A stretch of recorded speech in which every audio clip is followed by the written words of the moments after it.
Do you believe you know everything there is to know about the NHL? Think again. Prepare for an adventurous voyage into the fantastic world of hockey. In today's video, we'll go through NHL facts that will blow your mind. We'll look at the interesting things that have shaped this popular sport, from basic grammar challenges to selecting players that don't actually exist. So with your skates locked, let's get started. At number 20, we have the invention of ice hockey. No one can say for sure when hockey was first made. Some people say it could be from the 1700s. Even though that date isn't set in stone, we can look at the first planned indoor hockey game. This happened a long time ago, on March 3rd, 1875 to be exact. The Victoria Skating Rink in Montreal was where the event took place. This rink was where the first indoor hockey and Stanley Cup Playoff games were played in 1894.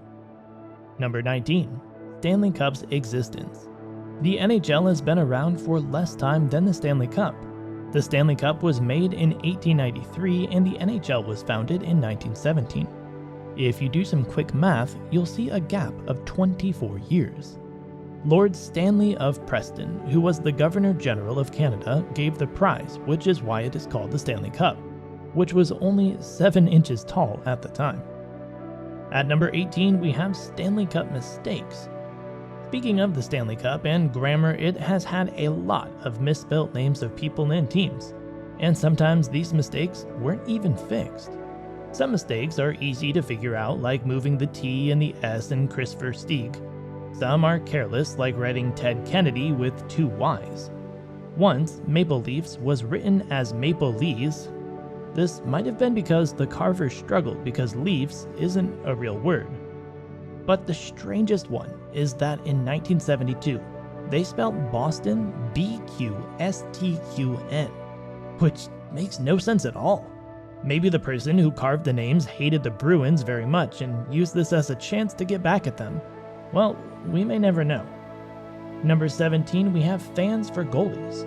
Did you know that fans can switch out for goalies? Well, not specifically a fan, but teams have a short list of emergency backup goalies in case both of the goalies on the game squad get hurt or can't play for whatever reason. These goalies are called down to serve in any such case. Scott Foster, a former college hockey player who is now an accountant, took the ice for the Chicago Blackhawks in an emergency situation in March 2018. Now at number 16, we're going to take a look at the Zamboni. So let's talk about this machine that cleans the ice. You know the Zamboni. It's the machine that goes around the ice a few times during each game to make sure that the players are skating on the clean, smooth surface. Frank Zamboni came up with that idea in 1949. So, don't be puzzled the next time you hear its name. Coming in at number 15, we have a strange tradition: animals on ice. You don't have to watch many hockey games to know that Detroit Red Wing fans have been throwing octopi on the ice for decades. However, with new bag rules at games, it can be hard to get those slippery things in. What's the solution? One fan posted a photo before the game of the slick cephalopod wrapped in saran wrap and smuggled into the arena. Why do people throw strange things onto the ice? Most fans do it out of superstition or to celebrate a win. For example, Red Wings fans have been throwing octopi for decades because it's believed to bring good luck in winning the Stanley Cup.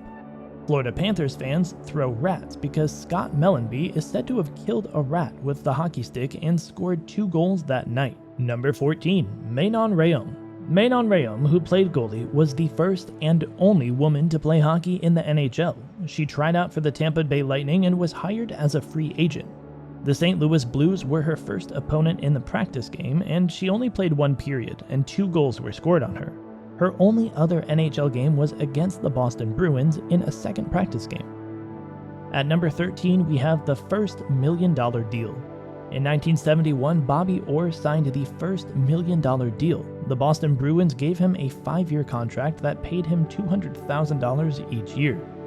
Now number 12, we have the worst hockey joke. And the worst hockey joke that ever happened was in 1974, when the general manager of the Buffalo Sabres drafted a player from Japan who didn't even exist. And neither did the team he was meant to play for. GM George Punch Imlach sent a statement to the public and told NHL officials that he picked up Taro Sugimoto of the Tokyo Katanas. Number 11. The puck. Now we can't go through the whole video without learning about the hard black piece of rubber often stuck in the back of the goalie's net. This puck is 3 inches in diameter and weighs 6 ounces, and before each game the pucks are frozen so that they don't bounce off the ice and out of play. For number 10, we're at the halfway point and we're going to take a look at the highest points in a game. On average, how many points do you think a person gets in a game? 1, 2, maybe 3?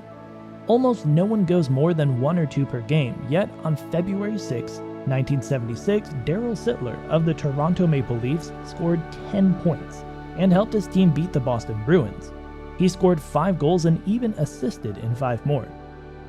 Number 9.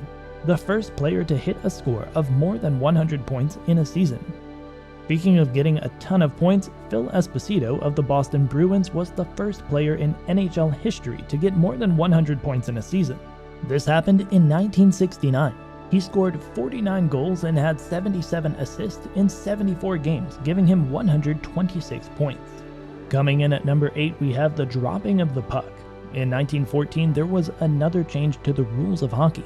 Before 1914, the judges had to put a puck between the sticks of the 2 centers. This led to many cuts, bruises, breaks, and fractures. In 1914, it became a rule that the referee must drop the puck between the 2 sticks to prevent these kinds of accidents. Number 7, we're taking a look at the shortest player. Roy Waters, who was 5 feet 3 inches tall, was the shortest NHL player ever. Between 1925 and 1937, he was the goalie. He played 484 games for the Pittsburgh Pirates, the New York Americans, and the Montreal Canadiens. At number 6, we're going to take a look at the tallest player. While Roy Waters was the shortest player, Zeno Hara, who played defense, is the tallest player in the NHL. Hara is 6 feet 9 inches tall, and almost 7 feet tall when he's on skates. In 1996, the New York Islanders drafted Hara, who played for the Boston Bruins. While playing for the Boston Bruins, he won the Stanley Cup in 2011. Throughout his career, Hara played in 1,680 games and scored 680 points. Number 5. Disney adaptation. Do you remember the Disney movie The Mighty Ducks? This movie is what gave the Anaheim Ducks their name. They used to be called the Mighty Ducks of Anaheim because the Walt Disney Company started the team in 1993. The movie that came out the year before, in 1992, inspired the team's name. The team was sold in the end, and before the 2006 to 2007 season, the name was changed to the Anaheim Ducks. At number 4, we have the Stanley Cup Wins. Some teams have won more than 1 Stanley Cup. The Montreal Canadiens have won the most with 24. But did you know that there are 11 teams that have never won the Cup? The Vancouver Canucks, Florida Panthers, Ottawa Senators, San Jose Sharks, Nashville Predators, Vegas Golden Knights, Seattle Kraken, Winnipeg Jets, formerly the Atlantic Thrashers, Columbus Blue Jackets, Arizona Coyotes, and Minnesota Wild. The Los Angeles Kings were also on the list some years ago, but the team won 2 Stanley Cups in 2012 and 2014. Number 3. The $1 Man. Does anyone remember Chris Draper, better known as the $1 Man? He went from the Winnipeg Jets to the Detroit Red Wings for just $1. This was a strange deal, but Draper ended up playing over 1,000 games for the Wings before retirement in 2011. He scored 161 goals and set up 203 more. For our number 2 fact, we have health.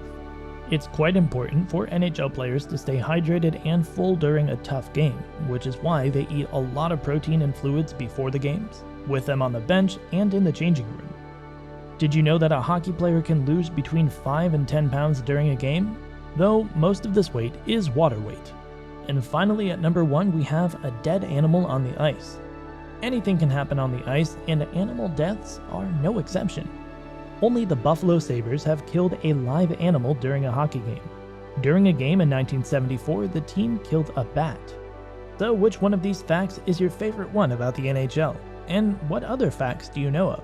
Share your thoughts in the comments down below, and we'll see you next time. Also, if you enjoyed the video, please be sure to hit that subscribe button for more fascinating insight into the world of your favorite sport. Until next time, keep exploring and keep the spirit of the game alive.